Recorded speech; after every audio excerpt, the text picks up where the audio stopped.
If you're wondering whether being the principal protector of a pedophile ring is starting to get on Mike Johnson and House Republicans' nerves, this should answer that question. Their party continues to hit all-time historic lows in poll after poll after poll, and many of you have reported on that. These are objective facts. They're utterly lost as a party, and everybody can see it. So what are they doing? They see a shiny object, and they latch onto it.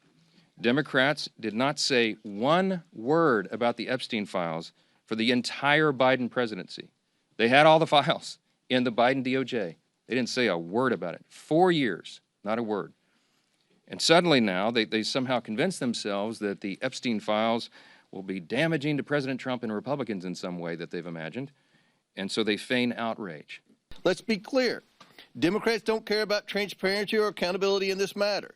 The evidence we've gathered does not implicate President Trump in any way.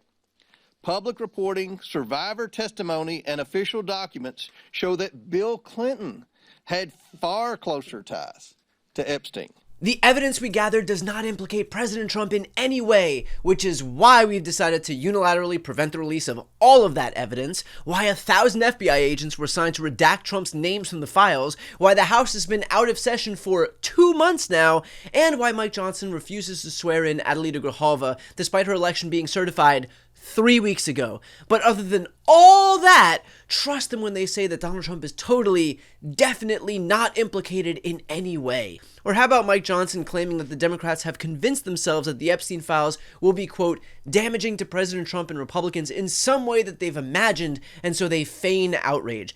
Damaging in some way?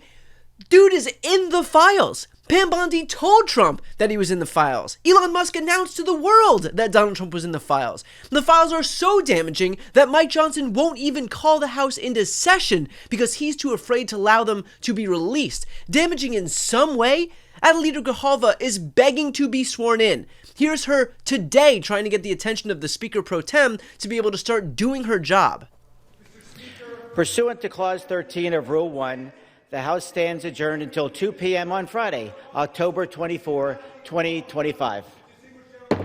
But yeah, I wonder why the Democrats could possibly have gotten the idea that the Epstein files are somehow damaging to Trump. Truly one of life's great mysteries. But the most shameless part of all of this is that amid the gaslighting, amid the obfuscating, this is what Mike Johnson is saying on the other side of his mouth. These ladies who've come forward, they estimate there may be as many as 1,000 young women who were subjected to these heinous crimes. And many of them have chosen not to come forward and show their faces and reveal their names because it would compound the harm that they've already suffered. And so we want to protect those people. That's the sum total of all of this. That's our responsibility. And short of that, we want maximum transparency. And that is exactly what the American people are getting right now. Let me remind you, the House has been out of session for 2 months because Mike Johnson's sole goal in life is to serve as Donald Trump's errand boy and prevent the release of those files for Trump. He refuses to let the 218th vote on the discharge petition get sworn in. And all the while, he stands up there and says that he wants maximum transparency. Yes, you've never seen transparency like this. Transparency like a cement wall is transparent. You'd have to duct tape your eyes shut to get this level of transparency again. I mean, I'm sorry, but who is Mike Johnson fooling here? Honestly, who is this for? Who is dim enough to believe that the same party falling over itself to prevent the release of the Epstein files is somehow the party that is striving for full, maximum transparency? Funniest thing, Or the Epstein files is a hoax. bro, the fucking Epstein thing is just Nothing but a hoax. It's just I don't even understand. I don't get it. It is the easiest political victory. Like if you just It is, do but it it isn't. Here's the thing. Yeah. I'm not supporting anything. Just be really clear, ladies and gentlemen. Yeah.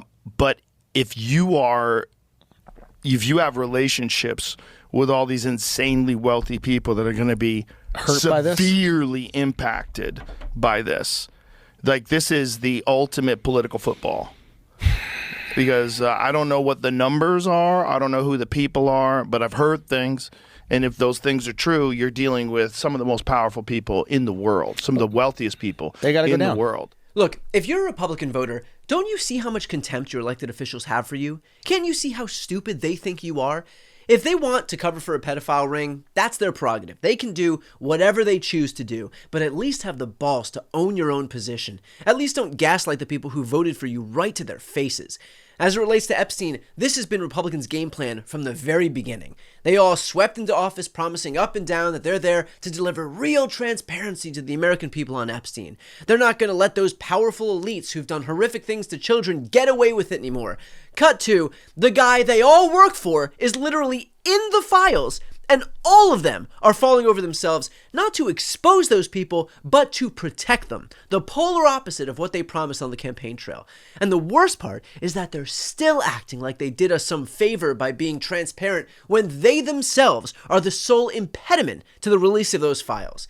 And frankly, it's not just the Epstein files. Trump and Republicans promised to bring down costs, to lower inflation, to make IVF free, to end the Russia-Ukraine war, to make groceries cheaper, housing cheaper, rent cheaper, to protect earned benefits. They've done none of that. You know what they've done? They've cut Medicaid from 17 million Americans. They've launched a trade war that sent the cost of everything surging. They are right now ensuring that healthcare for anyone who gets ACA subsidies will double, triple, or quadruple. And amid all of that, what is Donald Trump's focus?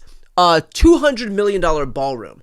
A new jet courtesy of Qatar and retrofitted on the backs of American taxpayers to the tune of $1 billion. A gold-adorned Oval Office. A couple of private jets for Kristi Noem. And just today, a demand to the DOJ that they pay him $230 million as compensation for the DOJ rightfully indicting him after he tried to steal the 2020 election. That is who Donald Trump is looking out for. Trump and his pals. He swept into office promising to look out for everyone else, and now that he's in office is solely focused on himself. He used your votes to give himself power so he can use that power to help himself and fuck everybody else over. I spoke to Glenn Kirshner about exactly that point. Here's what he had to say. My take is that this is exactly who Donald Trump is and has always been. You know, I think the more pressing question that we need to ask right now is when, if ever, will any of the Republicans in Congress put a stop to Donald Trump's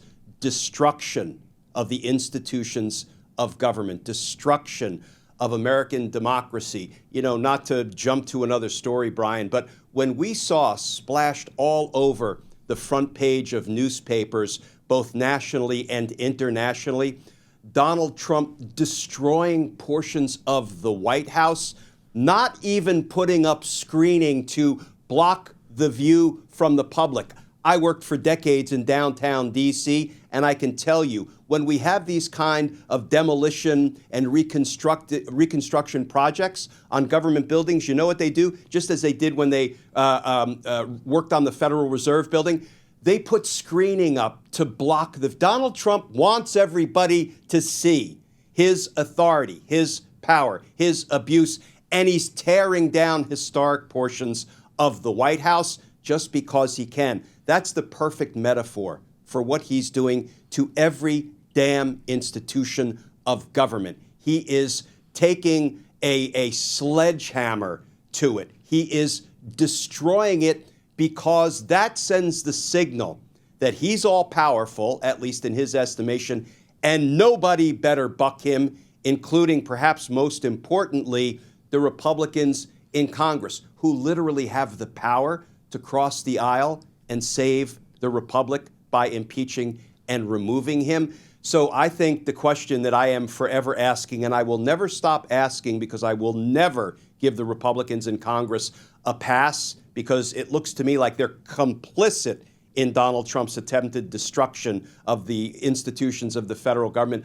When will enough be enough? How much does he have to steal from the American taxpayers? How much does he have to hurt the constituents of every single Republican in Congress before they say enough is enough? And of course, to watch my legal breakdown episodes with Glenn or any of my other content, please subscribe to this channel. It is and always will be 100% free and is a great way to support me and independent media more broadly. The reality, though, is that these Republicans will only continue lying so long as they feel that it's acceptable to do so. So the sooner Republican voters decide to speak out and stop giving these pedophile protectors a pass, the sooner we'll see these bad faith lies that they spew come to an end. But clearly, they're not there yet.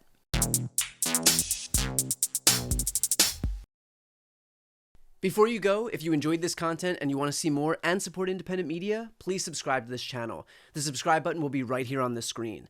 But second, the reality is that we are now in a political environment where this administration can lean on any of the social media platforms to suppress certain voices if they don't like critical coverage. That means my longevity here is in the hands of a few tech billionaires who are already making it clear that they are willing to cater to this administration.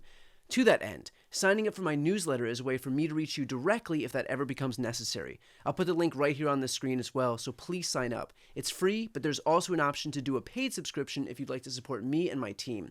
I really appreciate it. Thanks so much for watching.